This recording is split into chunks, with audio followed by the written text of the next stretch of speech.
Film की शुरुआत होती है ब्राजील के जंगलों से। हम मिलते हैं एना से, जो अपना मिशन पूरा करना चाहती है, पर उसका साथी उसे कहता है अभी नहीं, अभी बाहर बहुत खतरा है। पर एना अपने साथी की नहीं सुनती और बाइक के लिए निकल जाती है मिशन पूरा करने के लिए। और हम देखते हैं कि जंगल में दो आदमी उसके ऊपर नजर रखे हुए थे। एना को पकड़ने के लिए वो नदी के रास्ते से जाने का डिसाइड करते हैं। इससे पहले कि वो एना को पकड़ पाते, उन्हीं में से एक आदमी को पकड़ लेता है एनाकोंडा पानी में से जंप करते हुए।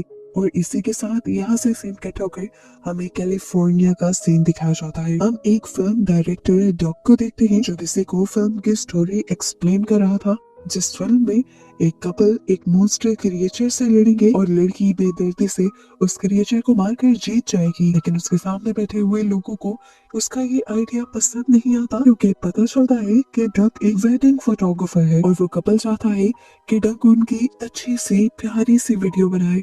पर डक, जिसे शौक था एक्शन और क्रिएचर्स वाली मूवी शूट करने का, उसका ख्वाब वही का वही रह जाता है।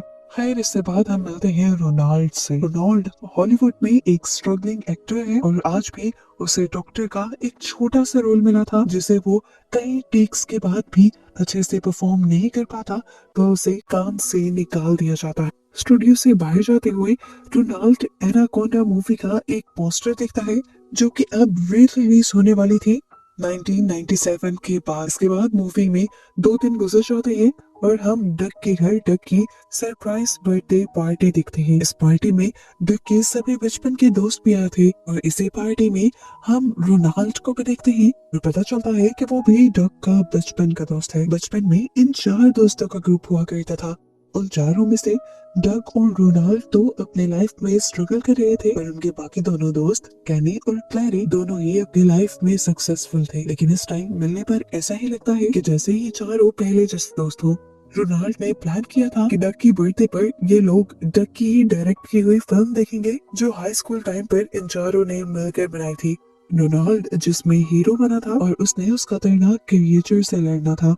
इस मूवी में क्रिएचर बना था कैनी। वो क्रिएचर इन तीनों दोस्तों पर अटैक करने वाला था, पर रोनाल्ड यहाँ पर कहता है कि मेरे दोस्तों को कोई नुकसान नहीं पहुंचा सकता, और एक बंदूक उठाकर वो क्रिएचर को शूट कर देता है और अपने दोस्तों को बचा लेता है। और इस तरह उनकी उस मूवी की हैप्पी एंडिंग होती है। सभी लोग उस मूवी को देखकर बहुत ज्यादा खुश थे और रोनाल्ड चाहता था कि ये लोग दोबारा ऐसा ही एक्सपीरियंस करें, ऐसी ही एक मूवी बनाए। और उसके पास डक के लिए एक बहुत बड़ा सरप्राइज ये भी था कि उसने एनाकोंडा नॉवल की सीरीज के एक नॉवल के कॉपीराइट्स ले लिए थे। पहले भी बहुत सारे एनाकोंडा नॉवेल्स पे मूवीज बन चुकी थी और ये लोग एनाकोंडा फ्रेंचाइजी के बहुत बड़े फैन भी थे। और रोनाल्ड अब चाहता था कि ये चारों मिलकर दोबारा से एक लो बजट एनाकोंडा मूवी बनाए। आइडिया तो बहुत अच्छा था, सबको ही पसंद आता है, पर मसला ये था कि अब कॉपीराइट्स लेने के बाद रोनाल्ड के पास फिल्म बनाने के पैसे नहीं रहे थे और वो अपने दोस्तों से कहता है कि हम चारों मिलकर लोन लेते हैं और फिर ये मूवी बनाते हैं। डक, जिसे कमा कर अपनी फैमिली को सपोर्ट करना था, उसे लगता है कि अगर वो लोन ले लेगा तो उसकी फैमिली मुश्किल में आ जाएगी, इसीलिए वो इस आइडिया से बाहर निकल जाता है और रोनाल्ड उसे कुछ नहीं कहता। जब वो घर आता है तो देखता है कि उसका बेटा उसी की बनाई मूवी देख रहा था। डक का बेटा उससे कहता है, डैड, इतने जबरदस्त डायरेक्टर हैं आप, एक न्यू मूवी क्यों नहीं बनाते। यहाँ पर उसकी वाइफ भी उसे इनकरेज करती है उसके पैशन को फॉलो करने के लिए, और वो अपनी वाइफ से रोनाल्ड का आइडिया डिस्कस करता है। और फिर एक आध दिन अपने बोरिंग काम करने के बाद वो फैसला कर ही लेता है कि वो रोनाल्ड के साथ उसके आइडिया पर काम करेगा। और इस तरह उसके भी मानने पर ये लोग मूवी बनाने की तैयारी शुरू कर देते हैं। बैंक से लोन अप्लाई करते हैं और प्लान करते हैं कि ये ब्राजील के जंगलों में जाएंगे उस पूरी मूवी को शूट करने के लिए। अब इस मूवी को शूट करने के लिए इन्हें एक स्नेक की भी जरूरत थी, जो दिखने में एनाकोंडा जैसा हो या एनाकोंडा ही हो। केनी यहाँ पर अपने लिंक्स का इस्तेमाल करता है और एक आदमी को बुलाता है जो स्नेक्स पालता था। वो सचमुच एनाकोंडा जैसा एक भयानक स्नेक ले आता है, जिसे देखकर रोनाल्ड की तो जान ही निकल जाती है, क्योंकि रोनाल्ड ने ऐसा हीरो स्नेक के साथ लड़ना था। वो डरता है तो स्नेक मैन बताता है कि ये सांप जहरीला नहीं है, क्योंकि ये एनाकोंडा है ही नहीं, असल एनाकोंडा तो जंगलों के अंदर है। ऐसे रोनाल्ड भी अब इस सांप के साथ शूटिंग करने के लिए तैयार हो जाता है। सीन कट होकर दोबारा से हमें एना को दिखाया जाता है, उसी लड़की को दिखाया जाता है जो मूवी के स्टार्ट में दिखाई गई थी। वो अभी भी उन्हीं आदमियों से छुप कर बच रही थी जो उसके पीछे पड़े हुए थे। वो इस टाइम एक बाद में भी आ जाती है और नोटिस करती है कि वो आदमी उसके पीछे बाद में भी आ गया है। यहाँ पर वो एक यॉट की चाबियां चुराती है और यहाँ से निकल पड़ती है। ये यॉट असल में अरेंज की थी रोनाल्ड के ग्रुप ने, ताकि वो ब्राजील के जंगलों के अंदर जाकर फिल्म को शूट कर सके। एना उन लोगों से झूठ बोल देती है कि मैं ही आप लोगों की ड्राइवर हूँ, और इस तरह वो अपने पीछे वाले आदमी से बचकर इन लोगों के साथ यहाँ से दूर निकल जाती है। ये लोग स्नेक को भी अपनी इसी यॉट के अंदर शिफ्ट कर देते हैं, लेकिन गलती ये होती है कि स्नेक को रखते हुए उसका बॉक्स टूट जाता है। अब ये लोग उस जगह पर पहुंच जाते हैं जहां उन्हें शूटिंग करनी थी। रोनाल्ड और क्लैरी के काफी सारे सीन शूट किए जाते हैं और इन लोगों को इस काम में बहुत ही ज्यादा मजा आता है। इसी तरह रात हो जाती है और रोनाल्ड जब सो रहा होता है तो अचानक उसे किसी के रेंगने की आवाज आती है, और जैसे ही वो मुड़कर बेड की साइड पर देखता है तो यहाँ पर बहुत बड़ा एनाकोंडा था। वो जोर से चिल्ला देता है और सभी यहाँ इकट्ठे हो जाते हैं। पता चलता है ये रियल एनाकोंडा नहीं था, वही स्नेक था जो अपने पिंजरे से बाहर निकल आया था। जो सात्विक का स्नेक था अब ये लोग उस आदमी को डांटने लग जाते हैं और वो भी रोनाल्ड और पूरे ग्रुप से माफी मांगता है, क्योंकि गलती उसी की थी। उसी को बाद में दोबारा स्नेक का केज चेक करना चाहिए था।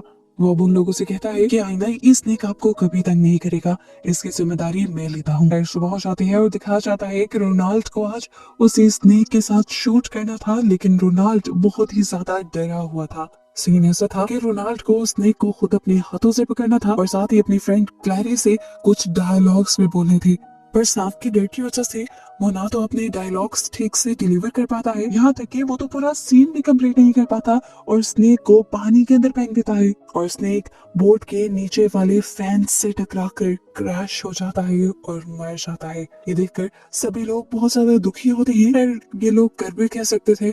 बचे कुछ सांप की बॉडी को ये लोग रात में जला देते हैं और उसकी आफ्टर लाइफ के अच्छे होने के लिए प्रे करते हैं। जिस टाइम ये सब लोग इस तरह के काम कर रहे थे, एना को एना का एक दुश्मन देख लेता है और वो अपने लीडर को एना के बारे में बताने ही वाला होता है कि हम देखते हैं उसकी बोट पर भी इस टाइम एनाकोंडा जिसने उसके ऊपर हमला किया, उसकी पूरे बॉडी को जकड़ते हुए एनाकोंडा ने उसे मार डाला। और अब दोबारा हमें रोनाल्ड की शिप का सीन दिखाया जाता है, जहाँ पर अब रोनाल्ड बहुत ही ज्यादा उदास है। स्नेक पेन के पूछने पर रोनाल्ड उसे बताता है कि वो एक स्ट्रगलिंग एक्टर है हॉलीवुड में और उसे कभी कोई लीड रोल तो दूर की बात अच्छा साइड रोल भी नहीं मिला, और इसी चीज से तंग आकर उसने ये मूवी बनाने का डिसाइड, और अब स्नेक ना होने की वजह से वो ये मूवी भी कंप्लीट नहीं कर पाएंगे। उसकी बातें सुनकर स्नेक मैन इमोशनल हो जाता है और रोनाल्ड से वादा करता है कि आज रात ही वो एक बड़ा स्नेक पकड़ कर आएगा और उसका जहर भी निकाल देगा, ताकि रोनाल्ड अपनी मूवी पूरी कर सके और अपना सपना भी। दिखाया जाता है कि रात में ही वो आदमी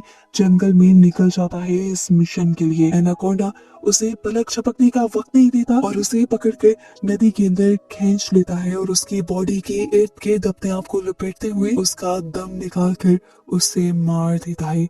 यहाँ रोनाल्ड जो पूरी रात से उसका इंतजार कर रहा था, रात भर उसके ना आने की वजह से डर जाता है और उसके ना आने के बारे में सब लोगों को जाकर बताता है। कुछ देर के लिए तो ये लोग भी पहले उसका इंतजार करने का डिसाइड करते हैं, लेकिन जब ज्यादा ही वक्त गुजर जाता है तो ये लोग डिसाइड करते हैं कि ये लोग खुद जंगल में जाएंगे, पहले उस आदमी को भी ढूंढेंगे और अगर वो ना मिला तो वहां से कम एक सांप पकड़ कर ले आएंगे, जिससे इनकी मूवी कंप्लीट हो सके, क्योंकि मूवी कंप्लीट करना भी इनकी मजबूरी थी। ये लोग बहुत ज्यादा लोन लेकर आए। अब ये लोग जंगल में निकल पड़ते हैं और एना भी इन सब लोगों के साथ है। जंगल के अंदर जाने पर इन्हें एक वैन दिखाई देती है और आसपास अजीब सी सरसराहट भी सुनाई देती है। ये सरसराहट किसी बहुत बड़े एनाकोंडा की लग रही थी। वो लोग बहुत ज्यादा डर जाते हैं, इसीलिए उस ट्रक के अंदर जाकर छुप जाते हैं और एकदम से उस ट्रक की विंडो के ऊपर उनके साथी की लाश आकर गिरती है खून में लथपथ, और इसे देखकर इन सब की सांसें वही रुक जाती हैं और अगले ही सेकंड इसी ट्रक के सामने वो बड़ा सा एनाकोंडा आ जाता है। ये लोग इसी ट्रक को चलाकर इसी ट्रक के जरिए यहाँ से जाने का डिसाइड करते हैं, पर ट्रक अब चल नहीं रहा था। अपने साथी को बचाने के लिए डग अपनी जान खतरे में डालने का फैसला करता है और बाहर निकलकर ट्रक को ठीक करता है, और इसी दौरान उससे एनाकोंडा देख लेता है। एनाकोंडा अपना बड़ा सा मुंह खोले उसे खाने के लिए उसके पास आ रहा था, लेकिन उसके साथ ही उसे ट्रक के अंदर खींचकर जल्दी से ट्रक का दरवाजा बंद कर देते हैं और उसे बचा लेते हैं। ये लोग इससे पहले कि आगे चले जाते, एना के पीछे जो लोग पड़े हुए थे वो लोग अब इन सब के पीछे पड़ जाते हैं। एना इन सब लोगों को बताते हैं कि ये लोग माफिया के लोग हैं, जो जंगल में इसलिए रहते हैं ताकि पुलिस इनके पीछे ना पड़े और वो इन सबको लूटने के लिए आए हैं। बताते हुए एना इस वैन में पड़ी हुई एक गन उठा लेती है और इससे अपने पीछे आने वाले आदमियों को इस तरह से शूट करने लगती है जैसे वो सच में एक सोल्जर हो। उसका ये एक्शन स्टाइल डक को बहुत ही ज्यादा पसंद आता है। जैसे जैसे करके ये लोग अपने शिप के अंदर वापस पहुंच जाते हैं और हम देखते हैं कि वो लीडर जो एना के पीछे था वो भी इनके पीछे आ जाता है और इन चारों दोस्तों के ऊपर गन पॉइंट कर देता है।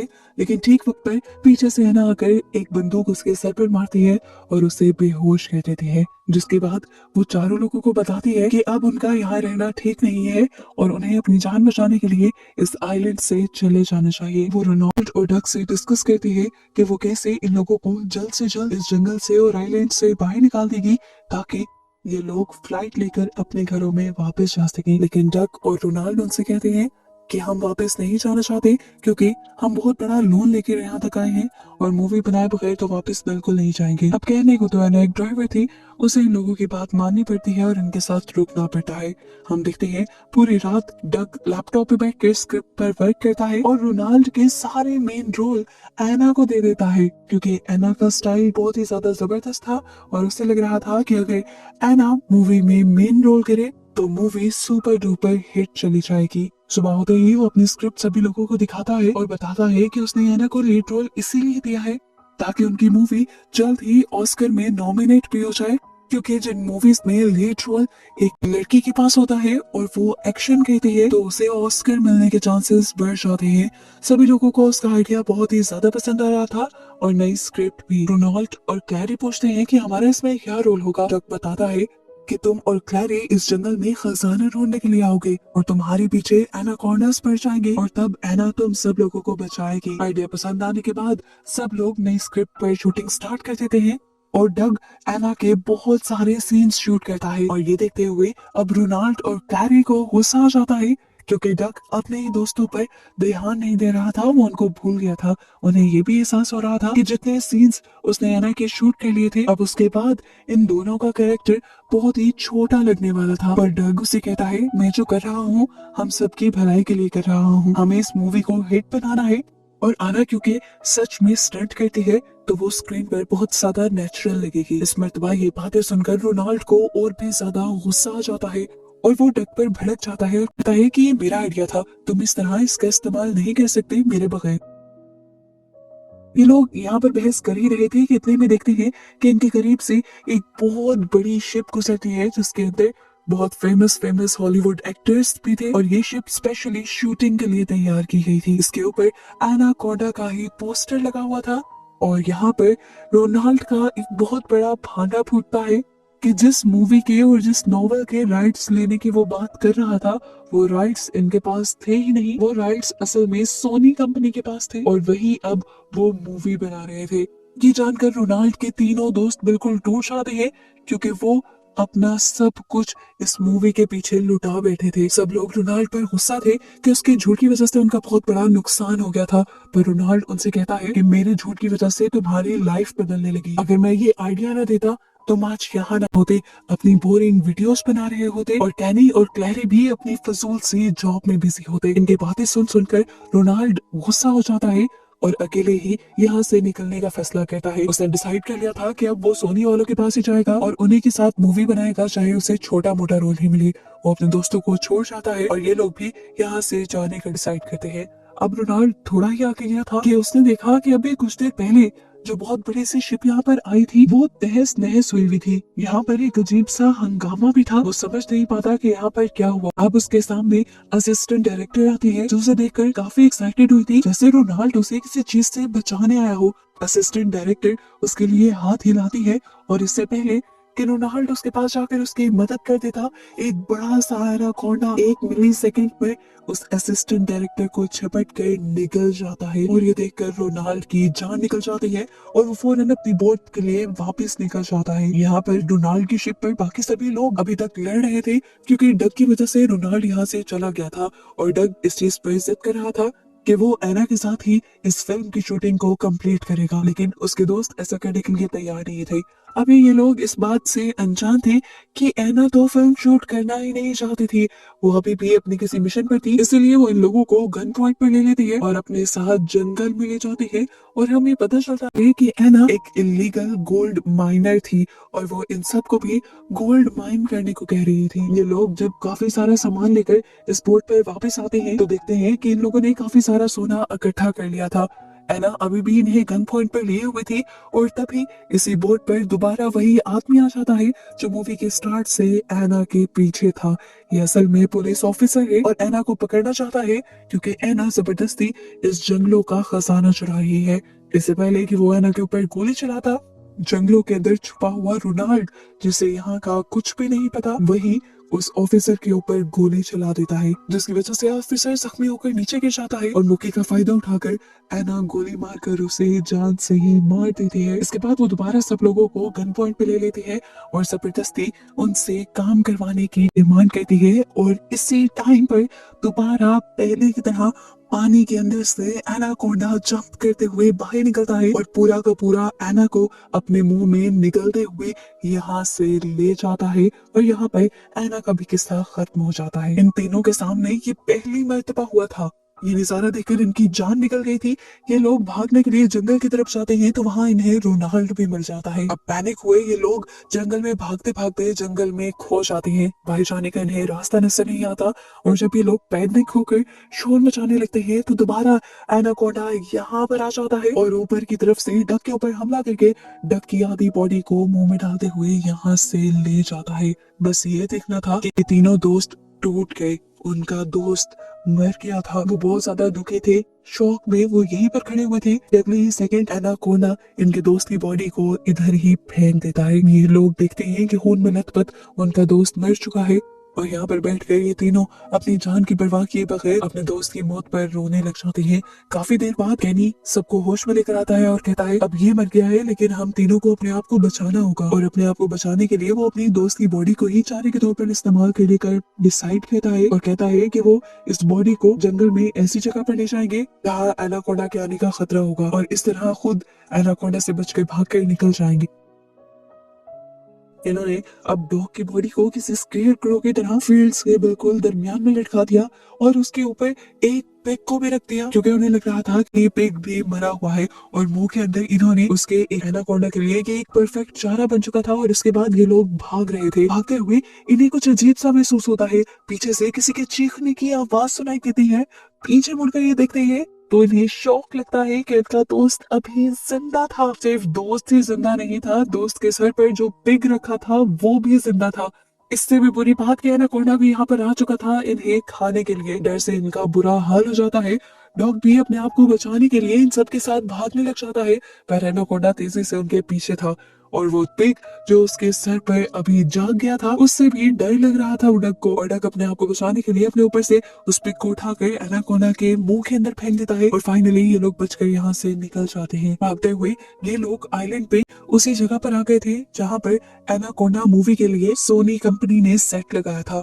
यहाँ पर हमें दिखाया जाता है कि बहुत सारे बॉम्ब्स लगाए गए थे एनाकोंडा को मारने के लिए और सच में यहाँ पर एक एनाकोंडा आया हुआ भी था। क्रियो तकरीबन यहाँ पर मारा गया था लेकिन जो हीरो था वो अभी भी यहाँ पर जिंदा था और इन चारों को देखकर वो इन चारों को बचाने की कोशिश करता है और पीछे से एनाकोंडा पर इसी तरह गोलियां चलाता है जिस तरह मूवी में दिखाया जाता था। जिसके बाद वो इन चारों को बचाकर एक सेफ जगह पर ले जाता है और इन सबको बताता है कि पूरे सेट के ऊपर बहुत छोटे छोटे बॉम्ब्स लगाए गए हैं, उसका कंट्रोलर ढूंढ लो तो तुम एनाकोंडा से बच सकते हो। इनको ये सारी बातें बताकर वो हीरो यहाँ से जाने वाला था। ये लोग पूछते हैं कि आप कहाँ जा रहे हैं। बताता है कि मेरे दोस्त जंगल में निकले हैं और जंगल में कोई बॉम्ब नहीं है जिससे एनाकोंडा को मारा जा सके और मैं अपने दोस्तों को अकेला नहीं छोड़ सकता। यहीं पर चलते हुए इन्हें यहाँ पर बॉम्ब का कंट्रोलर भी मिल जाता है और ये लोग डिसाइड करते हैं कि अपनी जान को बचाने के लिए ये लोग एनाकोंडा को मारेंगे इसी सेट पर वापस लाकर। ये दोनों खुद ही अपनी जान खतरे में डालते हैं और एक जीप के अंदर बैठते हुए आइलैंड के पास से शोर मचाना शुरू करते हैं ताकि एनाकोंडा इनकी तरफ अट्रैक्ट हो सके। एनाकोंडा जैसे ही इनके पीछे आता है इस सेट के पास सभी मौका देखकर कैनी और क्लैरी उस कंट्रोलर से बॉम्ब्स ब्लास्ट करने लग जाते हैं पर इन सारे धमाकों का कोई फायदा नहीं होता क्योंकि एनाकोंडा को किसी भी एक धमाके से कोई नुकसान नहीं होता और वो दोबारा अब डॉग और रोनाल्ड के पीछे पड़ जाता है। इससे पहले कि अब ये एनाकोंडा इन सबको मार देता, रोनाल्ड हिम्मत कर सबकी जान बचाने के लिए आगे बढ़ता है और वो बचपन की मूवी वाला वही डायलॉग बोलता है जो उसने मॉन्स्टर को मारने से पहले बोला था कि मेरे होते हुए मेरे दोस्तों को कोई नहीं मार सकता। ये कहकर वो अपनी पिस्टल निकालता है और एनाकोंडा के पास चला देता है। उसने गोली एक गैस सिलेंडर पर चलाई थी जिसकी वजह से वहां पर एक बुरा ब्लास्ट होता है और इस ब्लास्ट की वजह से एनाकोंडा की बॉडी ही फट जाती है और वो मारा जाता है। फाइनली इन सब लोगों की जान बच जाती है। उसके बाद हम फाइनली इन चारों को एक साथ यहाँ से बाहर निकलता हुआ देखते हैं। मूवी के पोस्ट क्रेडिट सीन में हमें पता चलता है कि वो सब चीजें इन लोगों ने एक मूवी की तरह शूट पे की थी और फाइनली डग ने अपनी मूवी को सिनेमास में ऑन एयर भी किया था और इस मूवी से इन लोगों ने बहुत सारा पैसा भी कमाया था और इस मूवी को अवार्ड भी मिला था। इस मूवी को बनाने के बाद इन सब लोगों की जिंदगी बदल गई थी। इनके पास कुछ पैसे आ गए थे। रोनाल्ड और क्लैरी ने शादी करने का फैसला कर लिया था और उनका प्री वेडिंग शूट बिल्कुल उसी तरह हुआ था जिस तरह डग सब लोगों का करना चाहता था, एलियन एक्शन थ्रिलर थीम के ऊपर। रोनाल्ड को भी फाइनली अब हॉलीवुड में कुछ अच्छे रोल्स मिलने लगे थे, जबकि डग भी अब एक स्ट्रगलिंग डायरेक्टर नहीं रहा था। उसे सोनी की एक बहुत बड़ी डायरेक्टर आकर मिलती है जो पहले तो उसे कहती है कि तुमने एनाकोंडा मूवी बिना राइट्स के बनाई है, जिससे डग डर जाता है। लेकिन जब डायरेक्टर उसे बताती है कि मुझे ये मूवी बहुत ज्यादा पसंद आई है और मैं चाहती हूँ कि रियल एनाकोंडा मूवी अब तुम ही डायरेक्ट करो, तो ये सुनकर डॉग बहुत ही ज्यादा खुश हो जाता है। उसे खुशी संभाली नहीं जाती और वो यहीं पर बेहोश हो जाता है और उसी को इस तरह दिखाते हुए ये मूवी यहाँ खत्म हो